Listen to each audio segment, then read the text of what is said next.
Saudara Presiden ke-7 Joko Widodo menegaskan akan tampil di forum pengadilan untuk menunjukkan ijazah sarjana Fakultas Kehutanan UGM miliknya yang selama ini dituding sejumlah pihak sebagai ijazah palsu. Penegasan itu disampaikan Joko Widodo kepada wartawan yang menanyakan apakah dirinya masih membuka pintu maaf bagi Roy Suryo CS terkait tudingan ijazah palsu yang kini sedang ditangani Polda Metro Jaya. Menurut mantan wali kota Solo itu, pintu maaf darinya masih selalu terbuka. Meski begitu, ia menegaskan urusan maaf-memaafkan adalah urusan pribadi. Jokowi menambahkan, proses pengadilan dalam kasus tudingan ijazah palsu akan menjadi forum bagi dirinya untuk tampil dan sekaligus menunjukkan bukti ijazah yang dijadikan hukum objek.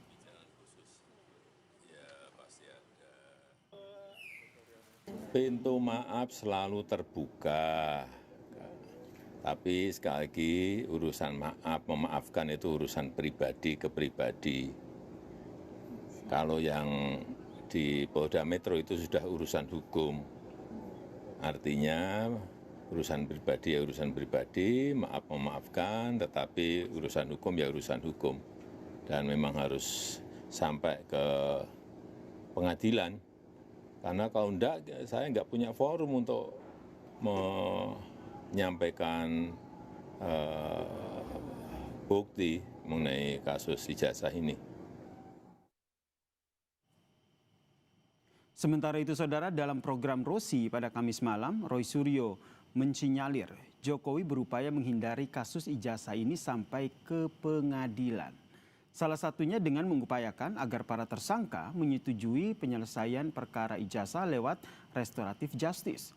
Selain itu, saudara, Roy menduga SP3 yang diberikan untuk Egy Sujana dan Damai Lubis sebagai upaya Jokowi memecah belah kubu para penuding ijazah palsu.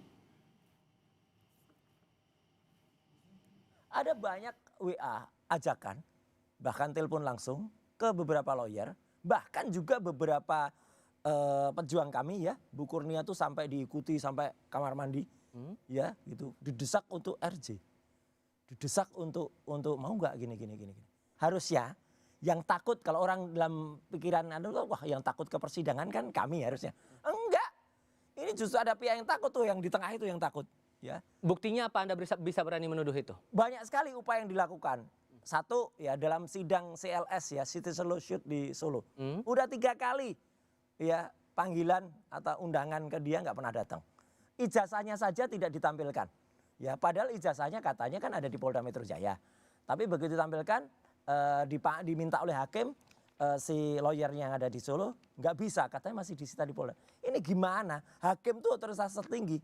Patut diduga ada orang yang ingin memecah belah kami yang tadinya ber-8 dari 12 untuk kemudian sudah berhasil dipecah 2 ya. Kemudian yang 6 ini mau dipecah lagi sehingga nanti mungkin tinggal 3 atau tinggal 1. Lah kalau saya mau dipecah apapun, kalau saya masih tetap berani kalau saya. Saudara, jika sebelumnya kubu Roy Suryo sangat yakin jika Jokowi berupaya agar kasus ijazah ini tidak sampai ke pengadilan, kini faktanya Jokowi justru mengaku jika forum pengadilan sangat ia nantikan untuk membuktikan keaslian ijazahnya. Kita bahas bersama dengan kuasa hukum Roy Suryo, Bung Ahmad Kozinudin, dan juga Sekjen Projo, Bung Freddy Damanik, yang keduanya sudah hadir di studio Kompas Petang. Selamat sore, Bung. Sore. Selamat sore. Sore, Bung Yazir. Bung Freddy. Saya ke Bung Kozin dulu nih. Boleh. Ya. Apa yang disampaikan Pak Jokowi ini seakan-akan menjawab keraguan tim Anda yang berkali-kali yakin bahwa Jokowi ternyata takut ke pengadilan. Respon Anda? Saya justru meyakini apa yang kami yakini itu makin ya menggumpal, karena apa yang disampaikan Saudara Joko Widodo itu mengandung kontradiksi. Setidaknya yang pertama, kontradiksi dengan visi politiknya bahwa dia butuh forum pengadilan, sehingga semestinya yang harus dia sampaikan adalah tidak ada maaf dan saya tunggu kalian di pengadilan. Kenapa demikian? Karena setelah dirinya memberikan maaf kepada 2 orang DHL dan ES, ternyata follow up tindakan hukumnya adalah restoratif justice, sehingga keduanya di SP3. Barang yang sudah SP3 itu tentu tidak akan mungkin sampai ke pengadilan. Artinya kalau dengan cara yang sama dia kemudian memberikan maaf, terjadi permaafan, lalu semua tersangka akhirnya di SP3, artinya itu kan bertentangan dengan visi untuk membawa ke forum pengadilan. Artinya sebenarnya Jokowi sedang berusaha untuk menghilangkan forum pengadilan itu dengan memberikan maaf jika nantinya ditindaklanjuti dengan restoratif justice dan Tahan sampai penghentian. di situ dulu, Yang kedua ada lagi, kontradiksinya adalah dengan pernyataan sejumlah relawannya. Relawannya selalu menyatakan bahwa khusus untuk 3 orang, Roy, Rismon, Tiva itu tiada maaf bagi ketiganya karena ketiganya menjadi sarana untuk sampai ke persidangan. Tapi tadi statementnya semua bisa atau berpotensi diberikan maaf walaupun secara hukum itu diserahkan kepada penyidik. Nah, artinya kalaupun nanti secara hukum diserahkan pada penyidik ketika terjadi permaafan itu kemudian akhirnya juga restoratif justice semua. SP3 semua berarti tidak ada forum pengadilan. Tapi yang perlu saya tegaskan bahwa tawaran ini sebenarnya tidak relevan. Kenapa? Tawaran memberikan maaf itu jika sebelumnya ada yang minta maaf. Dan orang yang minta maaf itu jika ada keinsafan, ada kesalahan. Klien kami tidak pernah memiliki kesalahan, bahkan merasa benar berjuang karena sedang mengungkap masalah bangsa. Dan yang paling penting, tidak pernah ada permintaan maaf dari klien kami kepada saudara Joko Widodo. Oke, tanggapan dari Bung Freddy. Ya, saya rasa untuk konteks ini bahkan di dalam banyak hal selama beliau memimpin juga Pak Jokowi itu tidak pernah ada kata takut, tidak pernah ada kata gentar. Jadi dan statement beliau itu juga konsisten ya. Sejak awal dia bilang dia akan tampil, akan hadir di persidangan, akan menunjukkan bukti-buktinya. Kalau maaf itu juga dia konsisten sejak awal, selalu secara pribadi akan selalu memaafkan kalau ada yang minta maaf. Tetapi tetap juga konsisten bahwa memang untuk persis yang dibilang Bung Kossisudin tadi, ya ini kan ada 2 klaster ya. Nah, klaster kedua ini sedang berproses ya sudah segera nanti akan kami percaya akan P21 dan memang tidak akan ada penyelesaian apapun itu secara baik-baik dan kekeluargaan yang akan menyelesaikan untuk restoratif justice untuk teroris. Oke, tapi tadi Anda bilang Pak Jokowi berani untuk menyampaikan itu di pengadilan, tapi kalau kita lihat ada beberapa hal yang disampaikan oleh kubu Roy Suryo, terutama Roy Suryo, bahwa kubu mereka beberapa kali sering diteror supaya terima restoratif justice. Apakah ini seakan memang betul ada upaya supaya kasus ini tidak sampai bergulir pengadilan? Ya pertama itu kan kata Roy Suryo. Yang kedua, kalaupun itu Kenapa kalau kata Roy Suryo Anda tidak yakin begitu? Nggak percaya, saya nggak percaya omongan Roy Suryo. Yang kedua, kalaupun itu benar, siapa yang ngomong? Apakah orang-orang yang sering tampil ya dalam hal ini membela Pak Jokowi khusus kasus ijazah palsu ini, karena kami tahu persis ya kami ini ya satu suara satu statement bahwa memang tidak ada RJ buat teroris ini, dan itu juga atas tentu arahan dari kami dorong Pak Jokowi dan kami sudah membicarakan itu bahwa memang tidak ada RJ untuk teroris, itu clear. Kalau masalah memaafkan itu urusan pribadi. Ya kenapa kami relawan ya persis ini kan proses hukum. Proses hukum itu ya ini kan tujuan hukum itu ada 3 ya. Pertama keadilan. Ini proses hukum ini harus memberikan keadilan bagi Pak Jokowi yang kami anggap dia sebagai korban di sini. Yang kedua, asas kemanfaatan hukum. Ini kemanfaatan hukum publik ya, masyarakat harus bisa melihat ini proses transparansi ini sehingga ini menjadi pembelajaran bagi publik bahwa tidak setiap orang gampang-gampang menghujat, menghina, memfitnah itu. Yang ketiga yang terakhir ini ini kepastian hukum. Satu-satunya yang bisa memberikan kepastian hukum dalam proses ini adalah pengadilan, dan Pak Jokowi akan hadir di situ. Oke, tadi untuk teroris tidak ya seperti yang disampaikannya. Tidak. Tapi kalau untuk teroris tidak nih kata Bung Kossisudin. Tapi tadi juga disampaikan bahwa sebenarnya Bung Freddy sendiri nggak percaya apa yang disampaikan oleh Roy Suryo. Ya memang itu bukan berasal dari Bung Freddy gitu loh. Itu berasal dari sejumlah orang yang selama ini menjadi bagian pembela Joko Widodo. Saya sendiri dihubungi oleh teman saya dihubungi oleh Farhad Abbas yang menawarkan mengajak saya ke Solo. Tapi saya tegaskan saya jangankan ke Solo, ketemu Farhad Abbas saja kalau membahas soal itu saya tidak mau. Tapi lagi-lagi sebenarnya kan klaim tentang keadilan, kepastian dan kemanfaat itu kan klaim sepihak dari kubu Jokowi. Faktanya adalah tidak ada keadilan, justru kezaliman. Contoh, Bambang Tri dan Gus Dur itu divonis 4 tahun dari 6 tahun tanpa ada keadilan, yakni ditunjukkan ijazah asli. Tidak ada. Sebentar, yang kedua, tadi Anda bilang bahwa Anda diajak oleh Farhad Abbas ke Solo. Ya, ajakannya dari saya tentu menafsirkan ini bagian dari strategi untuk mengajak kami agar berdamai, atau setidaknya kalau saya mengajak klien saya untuk bisa berdamai dengan kubu Jokowi. Itu masih dugaan atau memang sudah ada bukti begitu. Dan arahnya ke sana karena di beberapa forum juga demikian. Ade Darmawan juga mengajak itu, bahkan Ade Darmawan secara langsung kepada salah satu anggota tim kami begitu, memang tidak melalui kuasa hukumnya dan tidak melalui Jokowi langsung. Tentu kalau itu langsung dan ditolak kan malu. Nah kalau dari kubu-kubu yang lain kan bisa saja dikatakan itu sebagai ya biasa gosip saja, sehingga hilanglah rasa malu karena tawarannya bertepuk sebelah tangan. Oke. Tapi saya mau tegaskan bahwa kalau kita bicara kepastian, tentu kepastiannya itu adalah dengan menunjukkan, dan forum untuk menunjukkan itu tidak harus pengadilan. Buktinya Asrul Sani memiliki forum publik untuk menunjukkan dan perkara itu selesai. Dan kalau kita bicara tentang kemanfaatan, apa sih manfaatnya kasus ini sampai hampir setahun nunggu pengadilan, yang pengadilannya tidak kunjung-kunjung datang? Kenapa kalau kita tidak bicara kemaslahatan, kemanfaatan itu adalah dengan mengambil ya cara yang lebih teknis dengan menunjukkan di depan publik sebagaimana yang sudah ditempuh oleh Asrul Sani dan telah terbukti itu lebih bermanfaat dan menutup kasus gitu. Nah, jadi kami makin meyakini bahwa kenapa tidak diadopsi cara Asrul Sani? Ya memang karena ijazah itu bermasalah. Semakin ditunjukkan pada publik, maka akan semakin terbongkar masalah dari ijazah tersebut. Gitu. Jadi karena tadi juga yang disampaikan bahwa ini relawan-relawan akhirnya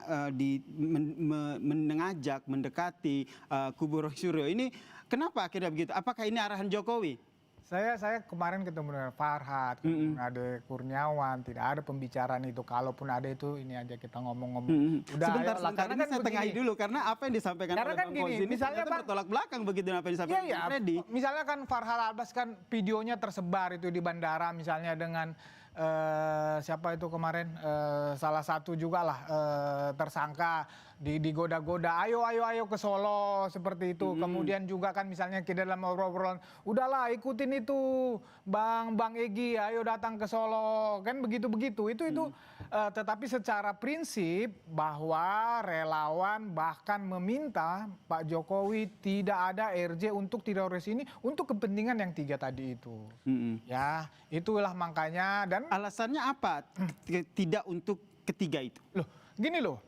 Misalnya kami atas nama relawan, contoh ini kemarin, ada relawan yang menunjukkan, saya itu bela Pak Jokowi sejak tahun 2014, itu tanpa pamrih, ini bukti transfer saya pribadi. Sehingga kalau Pak Jokowi dituduh, difitnah, saya merasa dirugikan. Oleh karena itulah kami membela Pak Jokowi di dalam kasus ijazah ini. Karena kami percaya ya, 1.000 triliun lebih 100 bahwa ijazah Pak Jokowi itu asli gitu loh. Sehingga kami die hard membela Pak Jokowi bukan hanya dalam hal ini gitu loh. Banyak sekali presentasinya ini. Iya, di sisi lain Bang Fauzi juga bilang begitu bahwa ijazah Pak Jokowi ini sebenarnya kan sederhana saja. Palsu. Sebenarnya sederhana saja.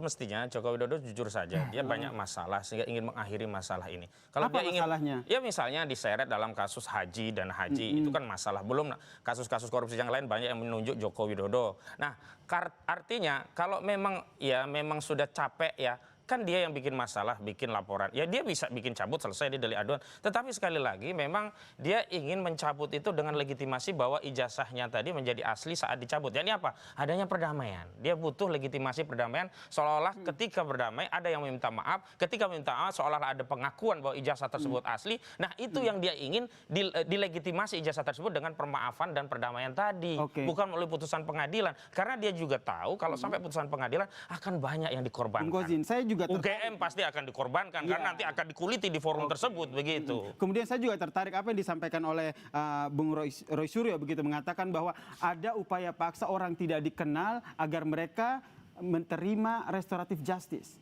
Iya banyak. Apa karena begini ya.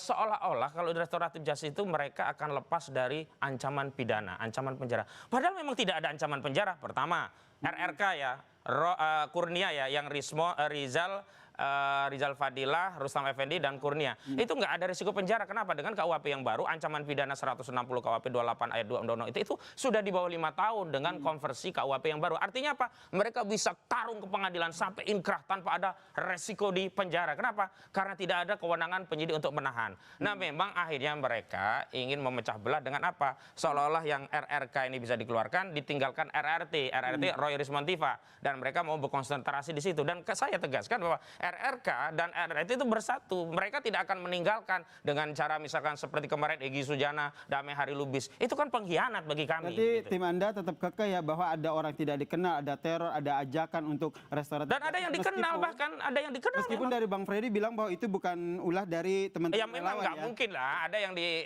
panggung depan, ada yang panggung belakang, itu biasa. Gimana Bang Freddy? Ya saya nggak tahu kalau memang kawan-kawan itu seperti itu. Tapi kemarin saya ketemu sama orang-orang itu, kita satu suara bahwa tidak ada restoratif justice, tidak ada perdamaian untuk teroris ini. Oke. Ini memang harus sampai ke pengadilan. Oke, kalau memang sampai ke pengadilan, memang kalau Pak Jokowi sendiri kan ingin sampai ke pengadilan menjadi forum untuk membuktikan keaslian ijazahnya. Lalu kenapa pada saat pengadilan di persidangan citizen lawsuit di Solo kemarin Pak Jokowi tidak hadir? Loh, itu kan forum yang berbeda. Beliau di situ ya melalui CLS yang sebelumnya sudah Meskipun 3 kali pemanggilan ini ya? Ya, bukan, itu kan pihak beda. Kemudian tidak ada Pak Jokowi gitu di situ dipanggil sebagai saksi. Tidak ada seperti itu. Itu gugatan perdata.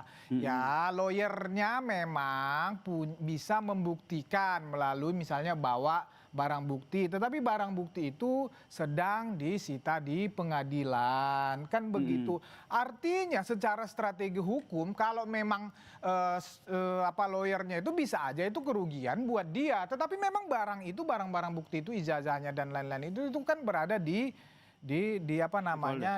Polda, di penyidikan. Sama juga misalnya dengan waktu proses sidang KIP, kan sama prosesnya, itu barang di Polda Metro Jaya, barang bukti itu. Nah, tetapi kalau proses pidana ini Pak Jokowi itu sebagai pelapor, sebagai korban memang akan diperiksa. Oke. Nah, seiringan nanti dia diperiksa, maka nanti jaksa yang sebagai pihak mewakili negara, mewakili Pak Jokowi akan membuktikan itu nanti di depan persidangan. Nanti Pak Jokowi akan ditanya, benar ini ijazah Anda, terus dan seterusnya. Oke. Nah, itulah forum yang tepat memang. Jadi pengadilan akan menjadi forum untuk Jokowi buka-bukaan soal ijazah ya? Sudah Anda pasti optimis nggak sih? Itu hipokrit saja, karena begini, kalau Kenapa forumnya begitu? itu pengadilan, tidak butuh forum pengadilan pidana.